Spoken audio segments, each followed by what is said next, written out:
निर्वाचन पर सबुठी राजनैतिक उष्मता। सुधीर कुमार सामल को बीजेडी ढेंकानाल विधायक प्रार्थी भाव ठिया करिछि। सेपरि वरिष्ठ नेता कृष्णचंद्र पात्र को पुणी थे प्रार्थी करिछि बीजेपी।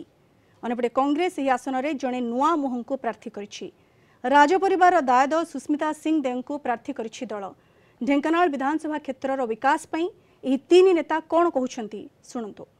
700,000 पाखापाखि बीजेपी छाड़ी युव छात्र महिला समस्ते बीजेपी छाड़ी आज विजु जनता दल में सामिल होती। ये जो कार्यक्रम धारा माननीय मुख्यमंत्री सरलता एवं कम कथा कहवा अधिका काम करवा ओडिशा को भारत मानचित्र में विश्व एक नंबर राज्य कर परिणत करवा एवं 4.5 कोटी लोक किभली भाव में भलरे बंची पारे और समस्ते स्वाभिमान सब बंची पारे महिला युव छात्र कृषक दलित समस्ते भलरे बंची पारे।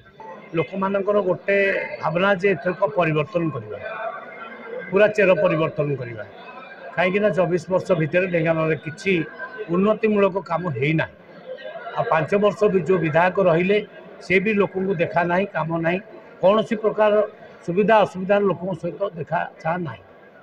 ढेंकानाल पीवा पानी अपेक्षा बहुत अभाव गाँ गाँ को जातु टाउन बजार भी देखु पीवा पानी बहुत समस्या। आमे शिक्षा को नेबा मेडिकल फैसिलिटीज डॉक्टर्स पाई आमे कहबा पानी पीवा पानी आओ एजुकेशन पाई पानी सेटा नहीं किना थिबा रास्ता घाट जमते सुरक्षित थिबो आओ आमे गोटे आउटपोस्ट करिवार चेष्टा करिवा सेठी कोकड़ाहाट क्षेत्र रे बाईपास आड़ को आ गोटे आमे थाना पाई ये करिबा कहीं से पारे एबे ढेंकानाल क्राइम बहुत बढ़ुची तो आमको ढेंकानाल को भी सुरक्षित रखिबा माँ भौणी मान को सुरक्षित रखिबा से मान को शिक्षित देवा।